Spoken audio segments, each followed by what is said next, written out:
American embassy in India. अब American embassy अगर India में है तो आपको क्वेश्चन क्या इसमें से क्या हो सकता है,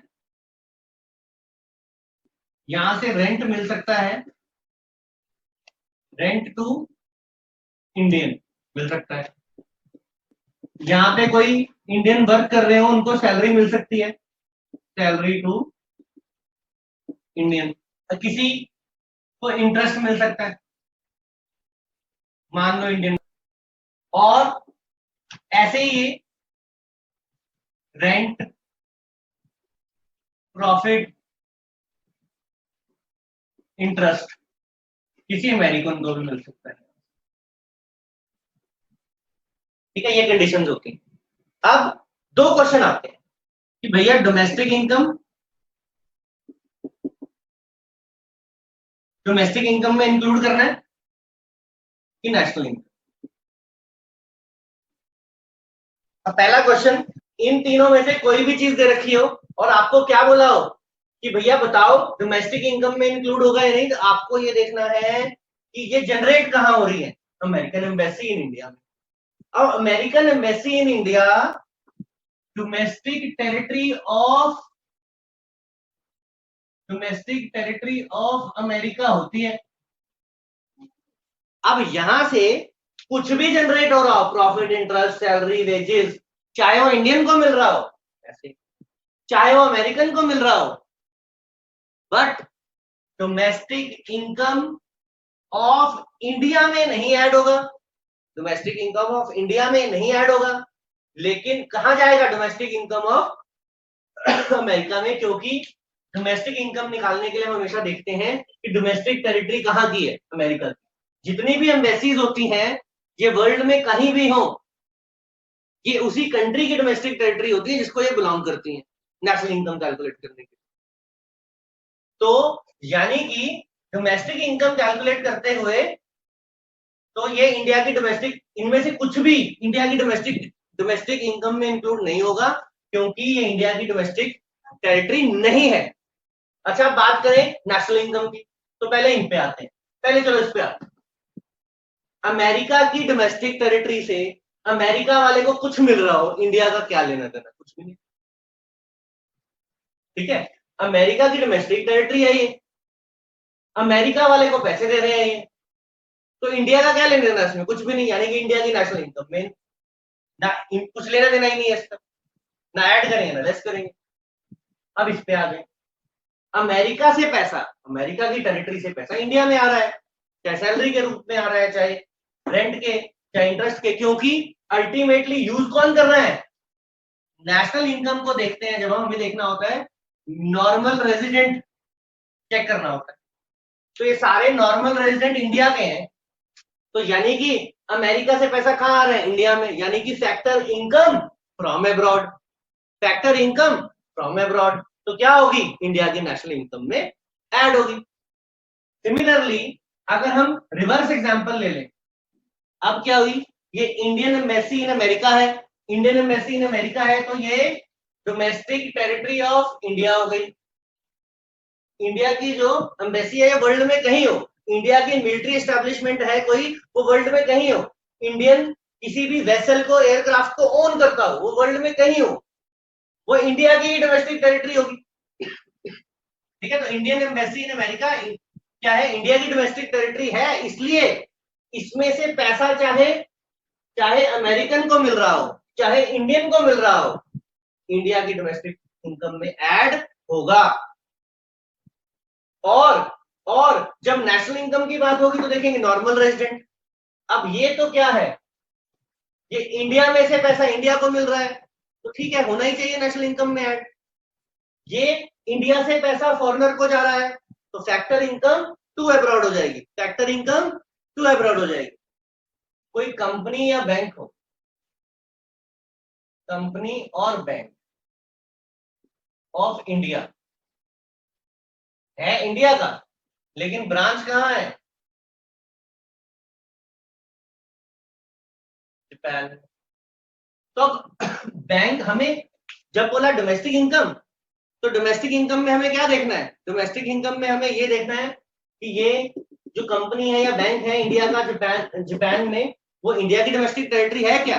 वो इंडिया की डोमेस्टिक टेरिटरी नहीं है, क्योंकि बैंक या कंपनी पे वो एम्बेसी वाला और मिलिट्री एस्टेब्लिशमेंट वाला रूल नहीं लगता। ये वर्ल्ड में जहां पे जिस कंट्री में है उसी कंट्री की डोमेस्टिक टेरिटरी होती है। यानी कि ये है तो इंडिया का बैंक, लेकिन जापान में है, जापान में है तो क्या होगा, वो इंडिया की, वो क्या होगा, इंडिया की डोमेस्टिक टेरिटरी नहीं है, जापान की है। तो अब यहाँ पे कुछ भी जनरेट होगा वो इंडियन को भी मिल सकता है, रेंट, इंटरेस्ट, प्रॉफिट, वेजेस, और जापान के बंदे को भी मिल सकता है। ठीक है, जापानीज को भी मिल सकता है, जापान के बंदे को। अब जापान में से कोई चीज जापान को जा रही है, जापान की डोमेस्टिक टेरिटरी में से कोई चीज जापान को जा रही है, तो इंडिया की डोमेस्टिक टेरिटरी का तो है नहीं, तो ना तो इंडिया की ये वाला पैसा ना तो इंडिया की डोमेस्टिक इनकम में इंक्लूड होगा, ना ही नेशनल इनकम में इंक्लूड होगा, क्योंकि ये जो जगह है ये जापानीज जगह है, जापान की डोमेस्टिक टेरिटरी है। तो इसमें जो भी कुछ जनरेट हो रहा है वो डोमेस्टिक इनकम के लिए जापान की डोमेस्टिक इनकम में ऐड होगा, इंडिया की डोमेस्टिक इनकम में नहीं होगा। और अगर यहाँ से कुछ जापानीज को मिल रहा है तो उसमें तो लेना देना ही नहीं है, जापान की डोमेस्टिक टेरिटरी से जापानीज को पैसा मिल रहा है, हमारा कोई लेना देना। हाँ, यहां से कोई प्रॉफिट आ रहा है इंडिया वाले को, कोई रेंट आ रहा है इंडिया वाले को, तो क्या हो जाएगा, ये factor income from abroad. Profit earn, profit earned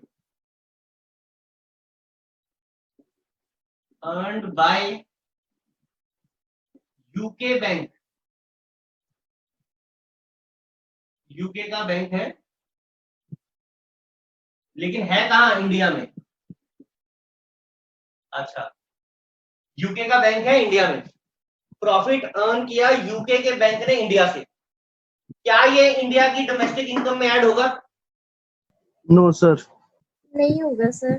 very good, very intelligent. No sir, नहीं होगा।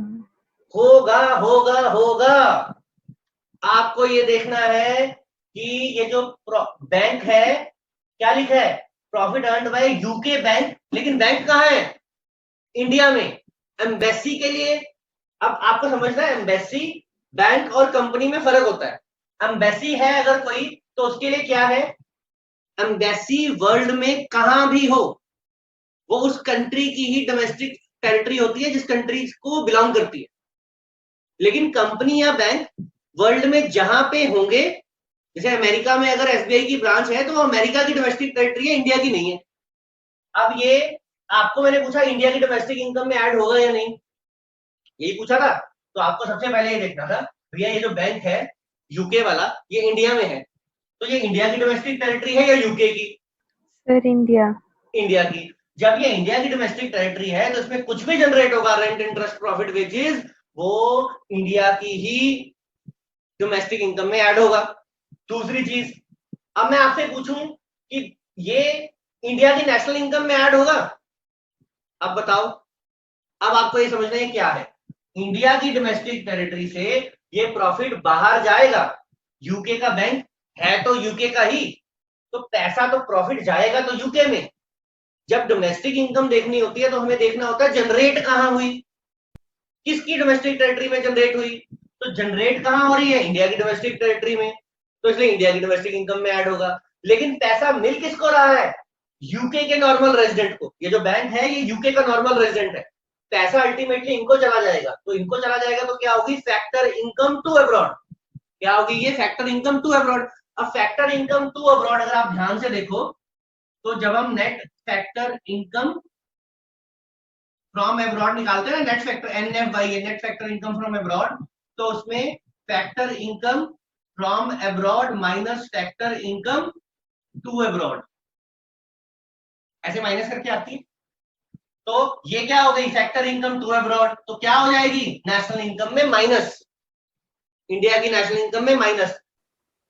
कोई भी इंडियन कंपनी हो, प्राइवेट हो पब्लिक हो, कोई भी इंडियन बैंक हो, प्राइवेट हो पब्लिक हो, वो वर्ल्ड में अगर उसकी ब्रांच इंडिया के अंदर है, इनकी ब्रांचेस, तो इंडिया की डोमेस्टिक टेरिटरी है। अगर इंग्लैंड में इनकी ब्रांचेस है तो इंग्लैंड की डोमेस्टिक टेरिटरी।